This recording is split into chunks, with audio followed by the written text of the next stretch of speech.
So they build another Death Star, right? Yeah. Now the first one was completed and fully operational when the rebels destroyed it. Luke Skywalker destroyed it. You gotta give credit where credit's due. And the second one was still under construction when they blew it up. Compliments of Lando Calrissian. Something just never sat right with me the second time they blew it up. I couldn't ever put my finger on it. Something just wasn't right. And you figured it out? See, the thing is, the first Death Star was manned entirely by the Imperial Army.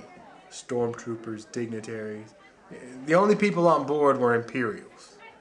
Basically. So when they blew it up, evil is punished, no problem.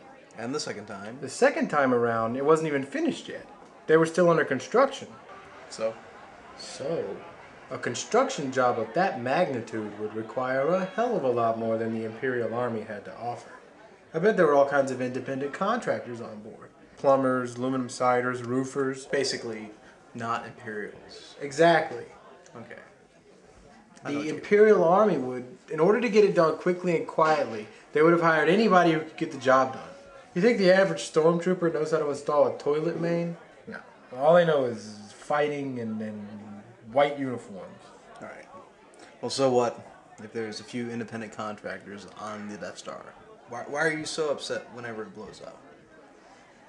Because all of those innocent contractors hired to do a job were killed. Casualties of a war they had nothing to do with. Okay, you're a roofer. You get this juicy government contract coming your way.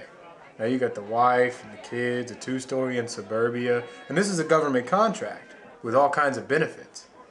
And then these left-wing militants blast you with lasers and kill everybody in that 3-mile radius. You didn't ask for that. You got no personal politics. You're just trying to scrape out a living. Basically. Excuse me, what are you two talking about? At the end of Return of the Jedi. A friend here is trying to convince me that there's a connection between the fact that there might be innocent contractors on the uncompleted Death Star before it blew up being kind of like a bad thing. I'm an independent contractor. Roofer, actually. Done and ready? Home improvements?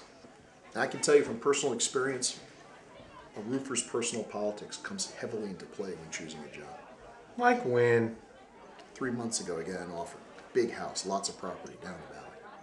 It's a simple reshingling job, but I'm told that if I can finish it in one day, they'll double my price.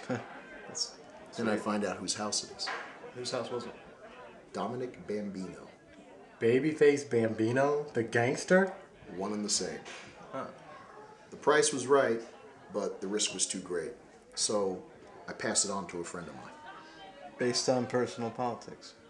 Right. 1 week later, the Ferracci family decides to put a hit on Bambino's house. My friend gets shot and killed. Hadn't even finished reshingling. No way.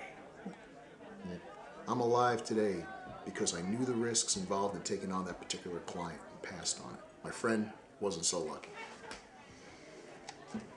You know, any independent contractor willing to work on the Death Star, they knew what they were getting into. If they got killed, it was their own fault. A roofer listens to his heart, not his wallet.